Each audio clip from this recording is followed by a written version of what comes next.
Evening, good evening, good evening, very good evening all of you. हाँ जी, तो भाई ये सबसे पहला क्वेश्चन आपके सामने है। हाँ जी, बताओ फटाफट इस क्वेश्चन का आंसर क्या होगा। एक पर्टिकुलर वर्ड को हमने जे के QCC में कोड किया है, तो इसके रेस्पेक्ट में टिल्स की कोडिंग क्या होगी? जल्दी से फटाफट से इस क्वेश्चन का आंसर दो। Come on, hurry up.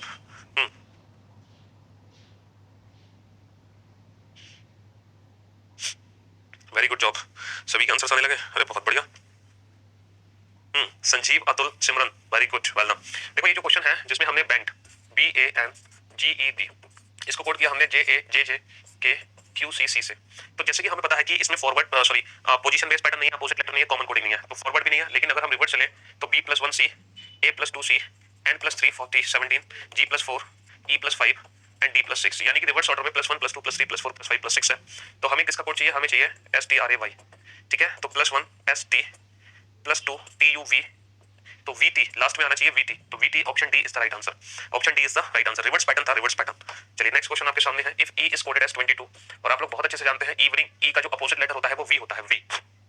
चलिए Nepal is coded as 9, then Africa is coded what? Then Africa is coded what? Then Africa is coded what? जल्दी से इस क्वेश्चन का आंसर दो। ठीक है, हाँ जी।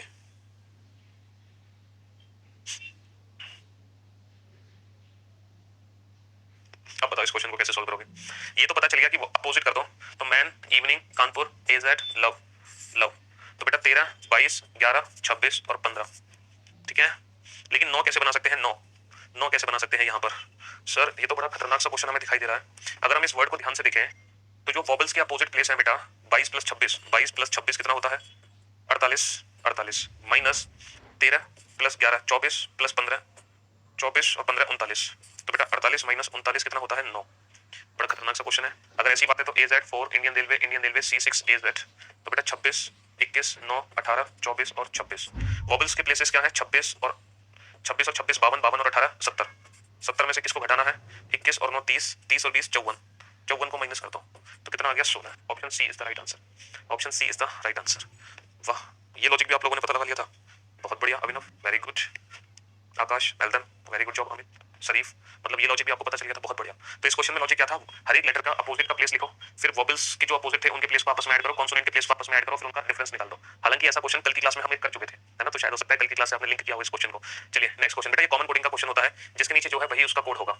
JOCKEY। देखो ई के नीचे क्या है? ई के नीचे है क्वेश्चन मार्क, और यहाँ पर भी ई के नीचे क्वेश्चन मार्क होगा, तो जिसके नीचे जो है वही उसका कोड होगा। तो जैमल की कोडिंग क्या होगी बेटा? जे के नीचे क्या है? @ जे के नीचे @ है, ए के नीचे क्या है? लेस देन, और एम के नीचे क्या है? प्लस। तो बेटा @ less than plus plus, @ less than plus plus, @ less than plus plus, @ less than plus plus. ओहो, ई का कोड क्या है सर? ई का कोड है क्वेश्चन मार्क, क्वेश्चन मार्क, और लास्ट में आर का कोड क्या होगा? स्ट्रीम, तीसरा है, और तीसरा है स्लैश। तो option B is the right answer. ये कॉमन कोडिंग का क्वेश्चन है, जिसके नीचे जो है वही उसका कोड है, जिसके नीचे जो है वही उसका कोड है। अब बेटा इस श्रृंखला को पूरा करना है। 1 2 3 4 5 6 7 8 9 10 11 12 13 14 15 16 17 18 19। अब इस श्रृंखला में 19 लेटर है ना? अब 19 लेटर है बेटा, तो 19 लेटर की ग्रुपिंग कैसे करोगे तुम? 19 लेटर की ग्रुपिंग कैसे करोगे? यहाँ पे ग्रुपिंग तो बना ही नहीं सकते, है ना? तो क्या करें हम? अब हमें क्वेश्चन को ऑप्शन की हेल्प से सॉल्व करके देखना पड़ेगा। दो ऑप्शन सी और ए, दो ऑप्शन बी। तो बी से शुरू है, तो बी वाले ऑप्शन को एक बार ट्राई कर लेते हैं कि पहला लेटर या तो बी होगा, या ए होगा, या सी होगा। तो अगर हम ट्राई करें कि पहला लेटर बी है, तो हमने क्या देखा? BCB। ये BCB बनता हुआ दिखाई दे रहा है, तो कहीं ऐसा तो नहीं ये ACA हो, फिर ये BCB हो, फिर ये ACA हो, फिर ये BCB हो, फिर ये ACA हो, और फिर ये लास्ट में हमें फालतू है BCB, लेकिन ये पूरा ग्रुप दिया नहीं हुआ था। तो ये ग्रुपिंग यहाँ पे बन चुकी है BCB ACA BCB ACA BCB ACA। तो हमारा आंसर आ गया BAC BAC BAC BC। Option C is the right answer. 3 3 की ग्रुपिंग थी, एक एक्स्ट्रा था यहाँ पर। हाँ जी, यहाँ पर देखो सिर्फ बाएं से दाएं, यदि शब्दों को प्रत्येक अक्षर को वर्णमाला क्रम से बाएं से दाएं व्यवस्थित किया जाए तो कितने अक्षरों के स्थान अपरिवर्तित रहेंगे, है ना? चलो अपरिवर्तित रहेंगे, अनचेंज्ड। अगर लेफ्ट टू राइट तो पहले सी आएगा बेटा, सी के बाद क्या आएगा? सी के बाद आएगा ई, सी के बाद आएगा ई के बाद क्या आएगा? ई के बाद आएगा एम, एम के बाद आएगा ओ, एक सेकेंड, एम के बाद आएगा ओ, फिर RV। तो ऐसे कितने अल्फाबेट है जिनके प्लेस में कोई परिवर्तित नहीं हुआ? ओ। सिर्फ एक ही ऐसा है जिसके प्लेस में कोई परिवर्तन नहीं हुआ, दैट इज O। ठीक है, सिर्फ एक ही ऐसा है, COEVEE। अच्छा ये भी तो है EE, ओके EE। बेटा दो है, दो यहाँ पर दो है, EE भी है, EE भी है, और OO भी है, दो है, दो। हाँ बिल्कुल सही कहा आपने। चलिए नेक्स्ट क्वेश्चन पे आइए। हाँ दो थे बेटा, दो। नेक्स्ट क्वेश्चन पे आइए। यदि पहले, तीसरे, पांचवें, 6 7 8 9 11वें CMUIS, इससे कोई म्यूजिक मीनिंगफुल वर्ड बनाओ, इससे कोई मीनिंगफुल वर्ड बनाओ। ये बताओ कितने मीनिंगफुल वर्ड बनेंगे? 0 1 या 1 से ज्यादा? सर एक म्यूजिक, एक तो मीनिंगफुल वर्ड हमें बनता हुआ दिखाई दे रहा है म्यूजिक, एक मीनिंगफुल वर्ड तो हमें बनता हुआ दिखाई दे रहा है म्यूजिक, इसके अलावा सर कोई भी मीनिंगफुल वर्ड यहाँ पे नहीं बनेगा, इसके अलावा कोई भी मीनिंगफुल वर्ड यहाँ पे नहीं बनेगा। तो हमसे पूछा है बाएं से तीसरा अक्षर कौन सा होगा, बाएं से तीसरा अक्षर होगा एस, बाएं से तीसरा अक्षर क्या होगा, एस होगा। ठीक है, चलिए नेक्स्ट क्वेश्चन पे आइए। अब देखो नंबर्स का जो डिफरेंस है वो तेजी से बढ़ता जा रहा है, लेकिन हम स्टेप फॉर्म के बेसिस पर कोशिश कर सकते हैं इस क्वेश्चन को सॉल्व करने की। 4 - 1 3 6 - 4 2 17 - 6 11 29 - 17 12 और 37 और ये कितना आ गया 15 में से 6 गए 9। कोई लॉजिक आपको समझ आया यहाँ पर? हाँ, यहाँ पर कोई लॉजिक आपको समझ आया? सर यहाँ पर कोई भी लॉजिक हमें समझ नहीं आ रहा है, कोई भी लॉजिक हमें समझ नहीं आ रहा। ठीक है, तो एक और स्टेप निकालें। -1 ये कितना डिफरेंस हो गया, ये डिफरेंस हो गया 9 का, ये कितना 1 का डिफरेंस हो गया, ये कितना का डिफरेंस हो गया 25 का डिफरेंस हो गया, ये कितना डिफरेंस हो गया 22 का डिफरेंस हो गया। नहीं सर, ये क्वेश्चन स्टेप फॉर्म से सॉल्व नहीं किया जा सकता। हाँ सर, ये क्वेश्चन स्टेप फॉर्म से सॉल्व नहीं किया जा सकता है। कुछ और लॉजिक यहाँ पर देखो, कुछ और लॉजिक आपको दिखाई दे रहा हो। अच्छा, दी गई संख्या में गलत संख्या छांटनी है, रॉन्ग नंबर। ओके, तो इस सीक्वेंस में से कोई एक रॉन्ग नंबर है, वो हमें छांटना है। ओके ओके ओके, तो एक नंबर ऐसा है जो गलत है, उस गलत नंबर को हमें छांटना है। ठीक है, और बाकी सभी एक पर्टिकुलर सीक्वेंस बनाएंगे, लेकिन पर्टिकुलर सीक्वेंस हमें बनाती हुई दिख नहीं रही है। देखो ये 3 का स्क्वायर है, लेकिन ये 4 का स्क्वायर नहीं है, ये 5 का स्क्वायर है। 3 4 का स्क्वायर, ये तो ऐसा तो नहीं कि 3 का स्क्वायर हो 5 का स्क्वायर हो और ये 1 1 और 1 हो वैल्यू, नहीं 33। हाँ देखो कोई पर्टिकुलर सीक्वेंस यहाँ पर नहीं बनता हुआ दिख रहा। एक सेकेंड, अगर हम पहले ही स्टेप में लॉजिक को समझने की कोशिश करें तो सर ये क्या दिखाई दे रहा है, 2 स्क्वायर - 1, ये दिखाई दे रहा है ना 2 स्क्वायर - 1 है कि नहीं, 2 स्क्वायर - 1 बताओ 2, या फिर हम इसको बोल सकते हैं 2 की पावर 1 + 1, इसका बोल सकते हैं 2 की पावर 2 - 2, ये 2 की पावर 3 + 3, 2 की पावर 4 2 दूनी 4 दूनी 8 2 दूनी 16 -4, 2 की पावर 5। ओहो यार लॉजिक है खतरनाक सा। देखो ये लॉजिक है, ये जो स्टेप बनाया ना हमने, ये 2 की पावर में है, ये 2 की पावर में है, ये 2 की पावर 1 + 1 है, ये 2 की पावर 2 प्लस के बाद -2 है, ये 2 की पावर 3 प्लस माइनस प्लस है, ये 2 की पावर 4 माइनस है, ये 2 की पावर 5 प्लस है, तो फिर 2 की पावर 6 2 दूनी 4 दूनी 8 दूनी 16 दूनी 32 दूनी 64 64 - 6 होना चाहिए, 64 - 6 होना चाहिए 58। तो बेटा ये 58 आना चाहिए, इसका मतलब 125 में गलती है। 125 की जगह पता है 124 होना चाहिए, 125 की जगह कितना होना चाहिए 124, क्योंकि जो डिफरेंस है वो 58 का आना चाहिए। डिफरेंस कितने का आना चाहिए 58 का आना चाहिए। 2 की पावर 1 2 की पावर 2 2 की पावर 3 2 की पावर 4 2 की पावर 5 2 की पावर 6 +1 -2 +3 -4 +5 -6, 2 की पावर 6 कितना होता है 64 64 - 6 58। तो ये बेटा 58 होना चाहिए था, इसका मतलब 125 गलत है, इसकी जगह 124 होना चाहिए था, तो ये 58 होता। ठीक है, तो 125 इज द रॉन्ग नंबर। काफी अच्छा क्वेश्चन था, शानदार, बढ़िया क्वेश्चन था, बढ़िया क्वेश्चन था। ठीक है, तो हमने देखा 2 की पावर में डिफरेंस चला गया। ठीक है, नेक्स्ट क्वेश्चन पे आओ।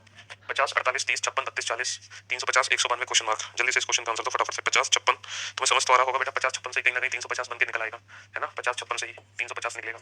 सोचो 50 56 से 350 कैसे निकलेगा।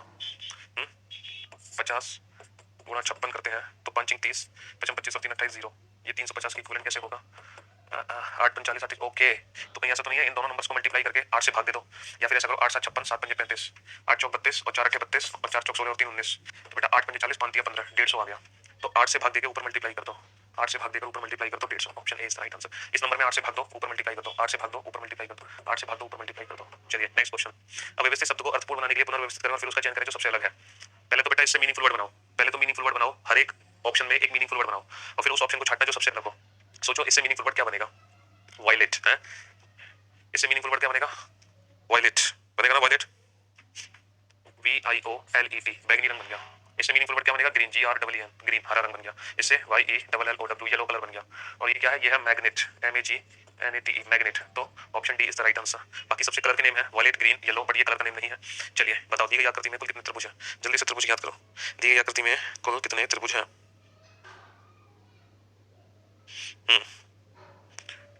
दी गई आकृति में कुल कितने त्रिभुज है, कैसे क्वेश्चन बनाओगे ये वाला।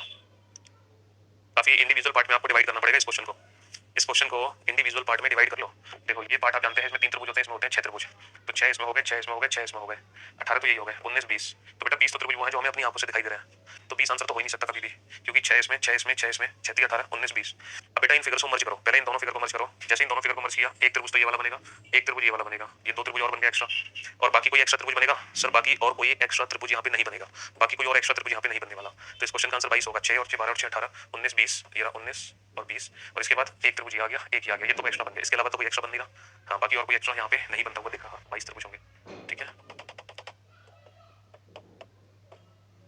चलिए साहब, दी गई आकृति में त्रिभुज के विपरीत फलक, इसके विपरीत बताओ। बेटा इस क्वेश्चन को कौन से ट्रिक से सॉल्व करोगे? वन कॉमन ट्रिक से। ये कॉमन ले लो, तो यहाँ से क्लॉकवाइज चलो, तो बेटा यहाँ से क्लॉकवाइज चलो तो त्रिभुज के विपरीत ही आ जाएगा। Option B is the right answer. Option B is the right answer. ठीक है मेरे दोस्त, option B is the right answer. चलिए नेक्स्ट क्वेश्चन नंबर 12 की तरफ चलते हैं। हाँ जी बेटा, 4-5 का यूज करके 42 बनाया है और 10-12 का यूज करके 244 बनाया है। ठीक है मेरे दोस्त, तो 6-8 का यूज करके क्या बनेगा? 4-5 का यूज करके 42 बनाया है। 4 पंजे 20, 20 दूनी 40 और 2 42, 10 दाई 120, 120 दूनी 240, 240 प्लस 4। अच्छा यहाँ 10 दूनी 20, यहाँ तो 20 प्लस 2, 20 का डबल प्लस 2 हुआ, यहाँ 120 का डबल प्लस 4 हुआ। ऐसा क्यों हुआ? जैसे 4 पंजे 20 और 20 का डबल 40 और इसमें तो 2 जोड़ा गया, 120 का डबल इसमें जोड़ा गया 4, इसमें जोड़ा गया 4, इसमें जोड़ा गया 2, तो भाई साहब 6 और 8, तो 6 8 48, 48 का डबल कर दो, 2 8 16 96। अब 96 में कितना जोड़ोगे? जैसे यहाँ 2 जोड़ा, यहाँ 4 जोड़ा, तो यहाँ कितना जोड़ेंगे 96 में? देखो आंसर 96 से ज्यादा होगा, ये तो कंफर्म है, और 96 से 200 तो हो नहीं सकता, ये भी कंफर्म है, तो 100% इसका आंसर होगा डी, यानी कि हमें जोड़ना पड़ेगा 4।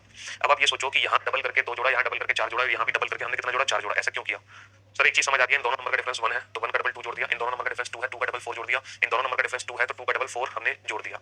ठीक है, तो ये लॉजिक है। तो जो नंबर का डिफरेंस है ना उसका डबल हमने ऐड कर दिया, जो नंबर का डिफरेंस है उसका डबल, जो नंबर का डिफरेंस है उसका डबल हमने ऐड कर दिया। बहुत बढ़िया। चलिए नेक्स्ट क्वेश्चन नंबर 13 की तरफ अगर हम चले, काफी बड़ा सा क्वेश्चन है क्वेश्चन नंबर 13। क्वेश्चन है क्या? At what time do the hands of a clock between 6 and 7 from 30 degree between themselves? बेटा 6 और 7 के बीच में, 6 और 7 के बीच में 30 डिग्री का कोण कब बनेगा, ये हमें बताना है। तो बेटा 2/11 फॉर्मूला आपको पता है, a1 प्लस माइनस a2। यहाँ पर a1 की वैल्यू वो एंगल जो ठीक 6 बजे बना, 6 गुणा 30 6 18, कितना आ गया 180, प्लस माइनस a2 की वैल्यू जो एंगल हम बनाना चाहते हैं। तो प्लस माइनस क्यों हो रहा है? क्योंकि बेटा कोई भी एंगल 1 घंटे में बनता है 2 बार, तो एक बार माइनस करके आंसर आएगा, एक बार प्लस करके। 2/11 इंटू 150, 2 इंटू 210/11, तो ये आ गया 300/11 और ये आ गया 420/11। इसको हम लिख सकते हैं 11 दूनी 22 बचे 8, 11 7 17 27 3/11, और इसको लिख सकते हैं 11 3 33 बचे 9, 11 88 38 2/11। तो हमारा आंसर आ गया बेटा 6 बजकर 27 3/11 एंड 38 2/11। तो ये आ गया 6 बजकर 38 2/11 और 6 बजकर 27 3/11। Option B is the right answer. Option B is the right answer. ठीक है, option B is the right answer. Very good job, शाबाश। नेक्स्ट क्वेश्चन नंबर 14 पर आओ। हाँ जी, ब्लड रिलेशन का क्वेश्चन है बेटा। P plus R, P plus R को क्या पढ़ोगे? A प्लस बी का मतलब है AB की माँ है, तो P प्लस आर का मतलब है P आर की माँ है। अब P माँ है तो सर्किल में किसकी माँ है? आर की। आर को नीचे बना दो, आर इंटू टी, इंटू का मतलब है बहन, AB की बहन है तो आर किसकी बहन है? टी की। आर बहन है सर्किल में किसकी? टी की। टी को साथ बना दो, टी माइनस क्यू, माइनस का मतलब है पिता, AB का पिता है तो टी किसका पिता है? क्यू का। टी पिता है तो ट्रायंगल में किसका पिता है? क्यू का। क्यू को नीचे बना दो, क्यू डिवाइड एस, डिवाइड का मतलब बेटी, AB की बेटी है, क्यू किसकी बेटी है? एस की। क्यू बेटी है सर्किल में किसकी बेटी है? एस की, तो एस इसकी माँ होगी क्योंकि पिता इसके ऑलरेडी मौजूद है। एस प्लस यू, प्लस का मतलब मदर, एस किसकी माँ है? यू की। अब बताओ how is S related to T? S कौन है? टी की। एस कौन है? टी की। ऑप्शन सी वाइफ, पत्नी। How is S related to T? पत्नी। चलिए साहब नेक्स्ट। एक महिला ने कहा सोनिया, सोनिया मेरे पिता की इकलौती बेटी की बेटी है। जो सोनिया है वो कौन है? मेरे पिता। महिला कह रही है मेरे पिता, मेरे पिता की इकलौती बेटी, ये खुद हुई की बेटी है। ये कौन है? ये सोनिया है। सोनिया कौन है? महिला के पिता की इकलौती बेटी की बेटी। महिला के पिता की इकलौती बेटी की बेटी सोनिया है। तो महिला सोनिया से कैसे संबंधित है? महिला सोनिया की कौन हो जाएगी? महिला सोनिया की माँ हो जाएगी। ठीक है, नेक्स्ट क्वेश्चन नंबर 16। हाँ जी, क्वेश्चन नंबर 16 पर आइए। दो ट्रक हैं, 150 किलोमीटर की दूरी पर राजमार्ग के विपरीत स्थानों से दो ट्रक चलते हैं। Two trucks start from the opposite places of highway 150 kilometre apart. मतलब 150 किलोमीटर दूरी पर दो ट्रक खड़े हुए हैं। पहला ट्रक यहाँ पे है, दूसरा ट्रक यहाँ पे है। पहला ट्रक कोई भी हो सकता है, पहला ट्रक ये मान लो, दूसरा ये मान लो। पहला ट्रक 25 किलोमीटर चलता है और दाईं ओर मुड़ता है। 150 किलोमीटर की दूरी पर राजमार्ग के विपरीत स्थानों से दो ट्रक चलते हैं। ठीक है, पहला ट्रक 25 किलोमीटर चलता है। Two trucks start from the opposite place of highway 150 kilometre apart. First truck runs for 25 kilometre. देखो पहला ट्रक चलता है 25 किलोमीटर, दो ट्रक आमने सामने खड़े हैं। अब इस क्वेश्चन में दिया नहीं है, आमने सामने खड़े हैं, तो एक बार हम अज्यूम करते हैं। तो पहला ट्रक चलता है 25 किलोमीटर और दाईं ओर मुड़ता है और 15 किलोमीटर चलता है, और फिर वह बाईं ओर मुड़ता है और 25 किलोमीटर चलता है। ठीक है, और फिर मुख्य सड़क पर पहुंचने की दिशा में वापस ले जाने के दौरान दूसरे मुख्य सड़क पर लौटता है, ले जाता है। इस दौरान दूसरे ट्रक के माइनर ब्रेकडाउन के कारण वह राजमार्ग में केवल 35 किलोमीटर की दूरी तय करता है, और जो दूसरा ट्रक था ना, जो दूसरा ट्रक था वो सिर्फ और सिर्फ 35 किलोमीटर की दूरी ही तय कर पाता है। ठीक है, इस बिंदु पर दो ट्रक के बीच की दूरी क्या होगी? तो मेरे भाई हमसे ये वाली दूरी पूछिए, ये वाली दूरी कितनी है? तो पहला ट्रक 25 चलता है, फिर 15, फिर 25, और फिर वो राजमार्ग की तरफ मुड़ जाता है। दूसरा ट्रक सिर्फ 35 किलोमीटर ही चल पाता है। तो दोनों ट्रक के बीच की दूरी कितनी है? बेटा ये 25 है, और ये 25, 25 और 25, 50, 50 और 35, 85। तो बेटा ये टोटल दूरी कितनी है? 150। 150 में से ये दूरी कितनी है? 35, और यहाँ से यहाँ तक की दूरी कितनी है? 25 और 25, 50। तो 50 और 35, 85, और ये दूरी कितनी बची? 65। ठीक है, ये दूरी कितनी बची? 65, 65 kilometre. Option B is the right answer. Option B is the right answer. Question number 17। ओहो, मशीन इनपुट आउटपुट का क्वेश्चन है। इसका रूल कहाँ है क्वेश्चन नंबर 17 का?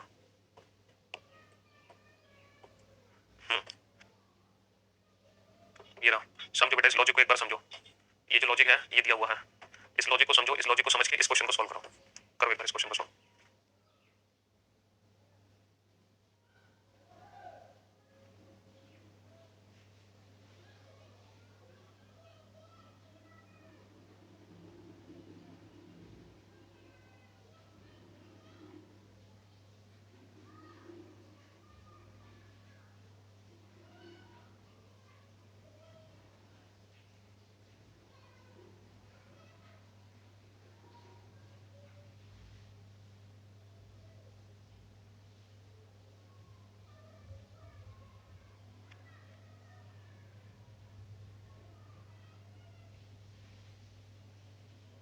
आया लॉजिक समझ बेटा? कुछ समझ आया कि नहीं? क्वेश्चन लॉजिक समझना था बस आपको इस क्वेश्चन में। हाँ देखो, लॉजिक समझने का सबसे अच्छा तरीका होता है इनपुट को स्टेप फर्स्ट से कंपेयर करो।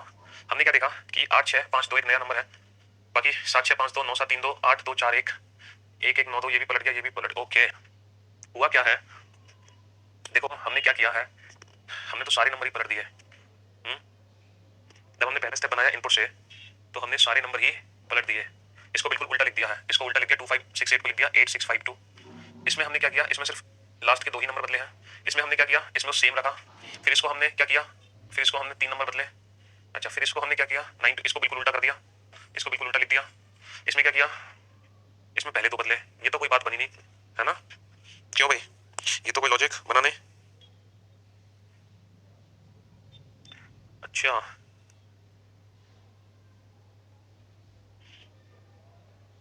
कुछ तो गड़बड़ हुई है यहाँ पर। हम एक चीज देख सकते हैं यहाँ पर, पता है क्या, ये जो नंबर्स है ना, ये जो नंबर्स हैं ये डिक्रीजिंग ऑर्डर में है। 8652 7652 9732 8421 9211 6422, यानी कि इन नंबर्स को ना अपनी जगह ही रखो और अपनी जगह पर ही इनको ना डिसेंडिंग ऑर्डर में रीअरेंज कर दिया।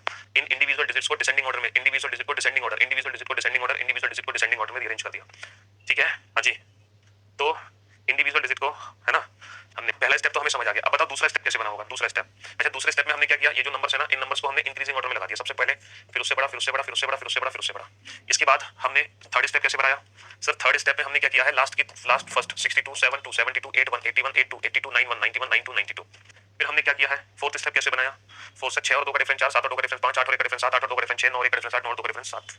अब देखो जो क्वेश्चन है वो हमसे पूछा है स्टेप सेकंड से रिलेटेड, तो सेकंड स्टेप कैसे बनाएंगे हम। एक इनपुट है हमारे पास, इनपुट क्या है, इनपुट है 5529 8563 2522 6132 7534 9148। तो पहले हम क्या करेंगे, पहला स्टेप बनाएंगे कैसे, इन्हीं नंबर्स को डिक्रीजिंग ऑर्डर में लगा दो। 9552 8653 5222 एंड 6321 एंड 7543 एंड 9841। डिजिट्स को डिक्रीजिंग ऑर्डर में रीअरेंज कर दिया हमने, हर नंबर के डिजिट को डिक्रीजिंग ऑर्डर में रीअरेंज कर दिया। दूसरा स्टेप कैसे बनाओगे, दूसरे स्टेप में इनमें से सबसे छोटा नंबर उठाओ 5222। 5222 से बड़ा नंबर कौन सा है 6321, इससे बड़ा 7543, इससे बड़ा कौन सा है 8653, इससे बड़ा कौन सा है 9552 और लास्ट में आ जाएगा 9841। यह है दूसरा स्टेप। तीसरा स्टेप कैसे बनेगा, फर्स्ट और लास्ट 52 61 73 83 92 91। हमसे क्या पूछा है, चरण 2 में बाएं से तीसरे और दाएं से दूसरे तत्व के अंतिम 2 अंकों का मध्य कितना अंतर है। अंतिम 2 43 है, अंतिम 2 52 है। बेटा 43 और 52 में कितना डिफरेंस है सर, 43 और 52 में 9 का डिफरेंस है। 43 और 52 में 9 का डिफरेंस है बेटा, 9 आंसर आएगा 9। हमें पूछा है third from left and second from right के जो लास्ट 2 डिजिट है, इन डिजिट का डिफरेंस कितना होगा। 43 एंड 52 का डिफरेंस होगा 9, 43 एंड 52 का डिफरेंस कितना होगा 9 होगा। तो इस क्वेश्चन का आंसर 9 आ गया। बहुत बढ़िया, अच्छा क्वेश्चन था। 17, अच्छा 18 क्वेश्चन को भी हम इसी क्वेश्चन के ऊपर प्रेस करेंगे। क्वेश्चन नंबर 18, ये रहा क्वेश्चन नंबर 18। क्वेश्चन नंबर 18 क्या है, ये भी बेटा स्टेप सेकंड से ही रिलेटेड है। क्या पूछा है, चरण 2 में दाएं छोर से तीसरी संख्या के सभी अंकों का परिणाम स्वरूप गुणनफल क्या होगा। दाएं छोर से तीसरा, बेटा दाएं से तीसरा क्या है 7543, इनका मल्टीप्लिकेशन क्या होगा। तो 4 दिया 12 7 पंजे 35, 35 गुना 12, 12 पंजे 60, 12 दिया 36 और 6 42। हाँ गुणनफल नहीं, which is the resultant of the product of that digit. 12 दिया 36 और 6, 12 पंजे 60, 12 दिया 36 और 420। इसका रिजल्टेंट क्या होगा, इंडिविजुअल। हाँ इसका रिजल्टेंट दाएं छोर से तीसरी अंक के सभी अंकों का परिणामिक। अच्छा ये क्वेश्चन गलत हो गया बेटा, ये क्वेश्चन गलत हो गया। ये क्वेश्चन ना, मेरा एक बच्चे ने कहा मेरा स्टेप फर्स्ट रॉन्ग है। मेरे भाई ये जो नंबर है ना, इस नंबर की डिजिट को डिक्रीजिंग ऑर्डर में लगाओ 9552 इस नंबर के डिजिट को डिक्रीजिंग ऑर्डर में लगाओ, इस नंबर की डिजिट को डिक्रीजिंग ऑर्डर में लगाओ, इस नंबर की डिजिट को डिक्रीजिंग ऑर्डर में लगाओ, इस नंबर की डिजिट को डिक्रीजिंग ऑर्डर में लगाओ, इस नंबर की डिजिट को डिक्रीजिंग ऑर्डर में लगाओ। तो बेटा सही तो है स्टेप फर्स्ट, क्या दिक्कत है स्टेप फर्स्ट में, सही तो है। अच्छा स्टेप सेकंड कैसे बनेगा, इन नंबर्स में से जो सबसे छोटा नंबर है उसको उठाओ, फिर उससे बड़ा, फिर उससे बड़ा, फिर उससे बड़ा, फिर उससे बड़ा, फिर उससे बड़ा। थर्ड स्टेप कैसे बनेगा, फर्स्ट और लास्ट डिजिट, फर्स्ट और लास्ट डिजिट, फर्स्ट और लास्ट डिजिट। तो क्या दिक्कत है बेटा, सही तो है सब कुछ, है ना। क्या दिक्कत थी, क्वेश्चन क्या है, थर्ड फ्रॉम द राइट। बेटा ये स्टेप थर्ड का क्वेश्चन है बेसिकली, ये स्टेप थर्ड का क्वेश्चन है, ये इसमें प्रिंटिंग मिस्टेक है। ये स्टेप थर्ड का क्वेश्चन है। स्टेप थर्ड में राइट से थर्ड पता करो, ये स्टेप थर्ड है। ठीक है, दाएं छोर से तीसरी संख्या। स्टेप थर्ड में दाएं से तीसरा, पहला दूसरा तीसरा 83, और 83 में इनका मल्टीप्लिकेशन क्या होगा 24, है ना 24 होगा 24। बेटा वो मिस्टेक है, स्टेप थर्ड लिखा हुआ है बेसिकली। हाँ ये हमने वैसे भी गलत नंबर उठा लिया था, हमने लेफ्ट से उठा लिया था जबकि राइट से थर्ड लेना था। बट ये क्वेश्चन जो है वो सेकंड स्टेप का नहीं थर्ड स्टेप का था। तो थर्ड स्टेप में 83 उठाया राइट से थर्ड। चलो क्वेश्चन नंबर 19 एंड 20। ओके 19 सिलॉक्स का क्वेश्चन, क्वेश्चन नंबर 20 भी सिलॉक्स का क्वेश्चन। ब्लू से रेड पर आना बेटा, ब्लू से रेड, ब्लू से रेड। ये रेड है और ये ब्लू है, ग्रीन से ग्रीन कट गया, पॉजिटिव नेगेटिव मिलकर नेगेटिव रिजल्ट बनेगा। सो ब्लू से रेड बेटा नेगेटिव रिजल्ट बनेगा। ये ब्लू की वैल्यू 50 है, रेड की वैल्यू 100 है, तो हम बना सकते हैं some blue are not red. Some blue are not red, बिल्कुल परफेक्ट। पिंक से ग्रीन, पिंक से ग्रीन की अगर हम बात करें तो ये ब्लू और ये ब्लू आपस में जुड़ नहीं सकते क्योंकि दोनों की वैल्यू 50 है, तो पिंक और ग्रीन में नो रिलेशन। तो इस क्वेश्चन का आंसर हो गया ओनली फर्स्ट, ओनली फर्स्ट। अच्छा पपाया से ग्रेप्स पर आओ, पपाया से ग्रेप्स, पपाया ये है, ग्रेप्स बेटा ये है, तो पहले हम मैंगो से मैंगो जोड़ेंगे, देन एप्पल से एप्पल, लेकिन मैंगो से मैंगो जोड़ ही नहीं सकता क्योंकि only a few mango is papaya का मतलब है some mango are papaya, some mango are not papaya, लेकिन दोनों ही सिचुएशन में मैंगो की वैल्यू 50 है, तो ये दोनों मैंगो जोड़ नहीं सकते, तो पपाया से ग्रेप तक हम पहुंच नहीं सकते, पपाया से ग्रेप तक हम पहुंच नहीं सकते, ठीक है। पपाया और ग्रेप में नो रिलेशन है, पपाया और ग्रेप में नो रिलेशन है, ठीक है मेरे भाई, हाँ जी। और ये दोनों जो है वो कॉम्प्लीमेंट्री पेयर है, तो इस क्वेश्चन का आंसर होगा ईदर फर्स्ट और सेकंड फॉलोस, ईदर फर्स्ट और सेकंड फॉलोस, ईदर फर्स्ट और सेकंड फॉलो, क्योंकि पपाया और ग्रेप का कोई रिलेशन हम बना नहीं सकते, ठीक है मेरे भाई, हाँ जी। चलिए 20 क्वेश्चन हो गए। सर जी आपने शर्ट क्यों चेंज कर ली? अरे अच्छा सुबह मैंने दूसरी शर्ट पहनी हुई थी बैच में, ओके चेंज किए होंगे कपड़े इसलिए चेंज करती, मुझे ध्यान ही नहीं रहा मैंने शर्ट पहनी, कोई बात नहीं, क्या हो गया भैया, सुबह शर्ट में देख लिया अभी टी शर्ट में देख लिया, तो अच्छी बात है। नेक्स्ट क्वेश्चन नंबर 21 इनइक्वालिटी का क्वेश्चन है, क्वेश्चन नंबर 21, क्वेश्चन नंबर 21 21 21 22 22। चलिए साहब 21 22 को सॉल्व करो जल्दी से। ओके हमसे पूछा है definitely not true, definitely not true, बेटा हमें चाहिए 100% फॉल्स। ये बताओ आर से टी का रिलेशन क्या है? सर आर से T, R is greater than T, देखो ग्रेटर रास्ते में है तो ये रिजल्ट 100% ट्रू है। अच्छा सी से टी बताओ, सी से T, C is greater than equal to T, ये भी 100% ट्रू है। डब्ल्यू से ए बताओ, डब्ल्यू से ए की तरफ चलते हैं तो बेटा less than less than less than less than, तो डब्ल्यू लेस देन है, ये भी 100% ट्रू है, तो फिर यही कंक्लूजन हो सकता है जो कि 100% फॉल्स होगा, 100% फॉल्स, क्योंकि जे से जो टी रिजल्ट है वो है जे इज ग्रेटर देन टी, जे से टी देखो रिलेशन बनेगा ग्रेटर देन इक्वल, तो जे इज ग्रेटर देन टी, तो ऑप्शन डी 100% फॉल्स। समुद्र नहीं, लेक, झील, चिड़ियाघर और समुद्र जल निकाय, ये जू सी क्यों लिख दिया भाई? हा? अच्छा जू और सी अलग अलग है ना, जू और सी अलग अलग है, ये चार है बेटा, जू कॉमा सी है, चिड़ियाघर कॉमा समुद्र कॉमा जल निकाय, झील चिड़ियाघर समुद्र कॉमा जल निकाय, तो आप लोग बहुत अच्छे से जानते हैं कि वाटर के अंदर आता है झील और समुद्र बेटा दोनों, और चिड़ियाघर अलग है, option A is the right answer, option A is the right answer, ठीक है हाँ जी। ट्रैफिक पुलिस की आवाज इसलिए आ रही है क्योंकि वो माइक थोड़ा खराब हो गया, तो अभी माइक चेंज होगा इवनिंग तक, तो इस माइक में तो साउंड आ रही होगी नॉइस प्रॉब्लम, इसलिए ये प्रॉब्लम हुई, वरना वो जो पुराना माइक था उसमें नहीं आती। चलिए नेक्स्ट, ये प्रॉब्लम हो गई, अभी माइक की लीड खराब हो गई थी, तो इमरजेंसी में जो लीड थी मेरे पास वो मैंने लगा दी, बाकी इसको चेंज कर देंगे हम। Question number 24, okay question number cause and effect, ये क्वेश्चन कॉज एंड इफेक्ट का है और वो क्वेश्चन स्टेटमेंट अजम्पशन का है, इसके कुछ ऑप्शन चेंज होंगे, ए कारण है और बी परिणाम, इसके चेंज होंगे बी कारण और ए परिणाम, और बोथ ए एंड सी कारण और ये है ए एंड बी दोनों परिणाम, ठीक है ये क्वेश्चन है। पहले तो ये वाला देखो स्टेटमेंट अजम्पशन कौन सी पूर्व धारणा अंतर्निहित करती है? भैया वही पूर्व धारणा अंतर्निहित करेगी जो स्टेटमेंट का फेवर करे। यदि आप बुद्धिमान है तो आपके निष्पादन में सुधार लाने के लिए हम लोग सही है एक कोचिंग क्लास का विज्ञापन। If you are intelligent we are right people for improving your performance, मतलब इफ यू आर एक कोचिंग ये कह रही है कि भैया अगर आप इंटेलिजेंट हो तो हम एकदम सही जगह है आपको परफॉर्मेंस को बेटर करने के लिए। तो पहला अजम्पशन है brilliant student prefer to join coaching classes, भाई ऑब्वियसली बात है brilliant student prefer to join coaching classes, तभी तो वो विज्ञापन दिया गया है ब्रिलियंट स्टूडेंट के लिए। दूसरा है coaching classes help the student improve their performance, ये भी सही है भैया, कोचिंग क्लासेस जो है स्टूडेंट्स की हेल्प करती है उनकी परफॉर्मेंस में इंप्रूव करने के लिए, तभी तो वो विज्ञापन दिया हुआ है। तो ये जो बात है बेटा ये दोनों ही बातें स्टेटमेंट को सपोर्ट करती हैं, स्टेटमेंट को फेवर करती हैं, और जो स्टेटमेंट को फेवर करे वो दोनों ही इंप्लिसिट होंगी, तो both implicit option C is the right answer. अच्छा यहाँ पर देखो बेटा सरकार ने डीजल की कीमतों की वृद्धि की घोषणा कर दी है ना, दिल्ली परिवहन निगम ने वर्तमान किराए दर को बढ़ाकर दुगना कर दिया। बेटा एक तरफ डीजल के रेट बहुत बढ़ गए हैं, दूसरी तरफ जो ट्रांसपोर्ट के रेट है वो भी बढ़ गए। अब ये बताओ क्या ये दोनों घटनाएं एक दूसरे से ताल्लुकात रखती हैं? सर बिल्कुल रखती हैं 100%। तो मुझे एक बात बताओ कि पहचानोगे कैसे कारण क्या है और परिणाम क्या है? तो हमेशा याद रखना जो घटना पहले घटित होती है, जो घटना पहले घटित होती है वो कारण, और जो बाद में घटित होती है वो परिणाम। इन दोनों में से मुझे एक बात बताओ कौन सी घटना पहले घटित हुई? सर ऑब्वियसली बात है पहले डीजल के रेट बढ़े होंगे उसके बाद ट्रांसपोर्ट के रेट बढ़ गए, तो डीजल के रेट बढ़ना कारण है, ट्रांसपोर्ट के रेट बढ़ना उसका परिणाम है। When A is cause and B its effect, A is cause and B its effect, A is cause and B its effect, ठीक है मेरे भाई। देखो हमेशा वो अजम्पशन सही होता है जो स्टेटमेंट की सपोर्ट करता है, स्टेटमेंट का साथ देता है, स्टेटमेंट के फेवर में होता है। यहाँ पर जो स्टेटमेंट है वो कोचिंग क्लास का है कि वो ब्रिलियंट स्टूडेंट को ज्वाइन करवाना चाह रही है, तो हम कह रहे हैं कि ब्रिलियंट स्टूडेंट कोचिंग ज्वाइन करना चाहते हैं, हाँ जी। और दूसरा है कि कोचिंग क्लासेस ब्रिलियंट परफॉर्मेंस में इंप्रूवमेंट लाती है, हाँ जी। तो दोनों ही बातें स्टेटमेंट के फेवर में है ना, ठीक है हाँ जी। तो हमेशा स्टेटमेंट के फेवर में होना चाहिए।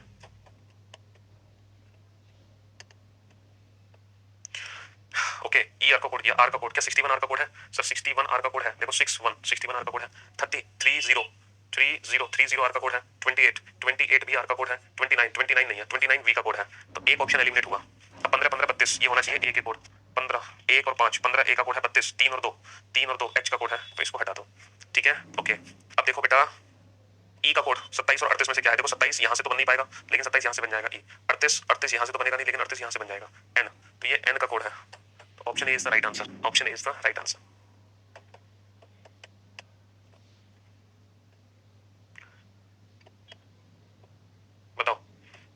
क्वेश्चन ये है जो प्रश्न आकृति में निहित है, बहुत ही सिंपल सा क्वेश्चन है, बेहद आसान सा क्वेश्चन है ना। ये साफ साफ दिखाई दे रहा है हमें, ये वाला option D is the right answer. Option D is the right answer. 27, 28। हाँ जी, मंत्री, गृह मंत्री। देखो भैया जो गृह मंत्री है वो मंत्री ही तो है, मंत्री ही का तो पार्ट है, और वो दोनों कैबिनेट, तो डेफिनेटली सम का रिलेशन हो नहीं सकता, नो का रिलेशन हो नहीं सकता। ऑप्शन अगर एलिमिनेशन से करना चाहो, ऑप्शन एलिमिनेशन से करना चाहो तो दो ऑप्शन तो एलिमिनेट हो गए, क्योंकि जो गृह मंत्री है वो मंत्री का पार्ट है, ऑल का रिलेशन है बेटा, यहाँ पे सम का रिलेशन नहीं होगा, कहीं भी नो का भी नहीं है। ठीक है, तो option D is the right answer. गृह मंत्री मंत्री के अंदर, मंत्री कैबिनेट के अंदर। ठीक है, होम मिनिस्टर कौन है? मिनिस्टर, मिनिस्टर किसके अंदर? गायक और पुरुष। बेटा गायक और पुरुष में सम का रिलेशन है 100%, तो एक सम जरूर होना चाहिए, एक सम जरूर होना चाहिए, 100% एक सम जरूर होना चाहिए, ना तो यहाँ पे समय, ना यहाँ पे समय, ना यहाँ पे समय। तो option C is the right answer. Option C is the right answer. ठीक है, डिक्शनरी का क्वेश्चन आ गया और ये वाटर इमेज का क्वेश्चन आ गया। अगर हम ऑप्शंस को ध्यान से देखें तो 5 5 4 4, तो 5वां और चौथे में कंपैरिजन करो। आई से आई कट गया, एन से एन कट गया, एफ से एफ कट गया, पहले ए आएगा या एल? सर पहले ए आएगा, तो 5वां जो वर्ड है वो चौथे वर्ड से पहले आएगा, तो 5वां वर्ड पहले आएगा, चौथे वाले हटा दो। अब कंपैरिजन करो 1 और 4 में, 1 और 4 में आई से आई कट गया, एन से एन कट गया, एच और एफ, तो एफ पहले आता है, एच बाद में आता है, 4 पहले 1 बाद में, 4 पहले 1 बाद में। Option B is the right answer. पास वाली पिक्चर पास, दूर वाली पिक्चर दूर बनेगी। टी बी, ये गलत, टी बी, टी बी, वो जो झंडे की नोक है बेटा वो ऐसे बनेगी, ये पास वाली पिक्चर पास दिखेगी, तो ये झंडे की नोक ऐसे दिखेगी, ये गलत है। ठीक है, ओके, पास वाली पिक्चर पास, ये वाली आकृति, तो ये भी गलत है। Option A is right answer. चलिए साहब, अच्छा अब आप लोगों की जो वेडनेसडे और थर्सडे ना, ये 2 दिन आप लोगों की क्लासेस ऑफ रहेंगे, मुझे कुछ अर्जेंट वर्क है। अब हम सीधा मुलाकात करेंगे आप लोगों से फ्राइडे को। वेडनेसडे थर्सडे आप लोगों की क्लासेस रहेंगी ऑफ, अब हम सीधा मुलाकात करेंगे आपसे फ्राइडे को। ठीक है, चलिए, तो thank you so much guys, thanks a lot, bye bye, take care yourself, bye bye.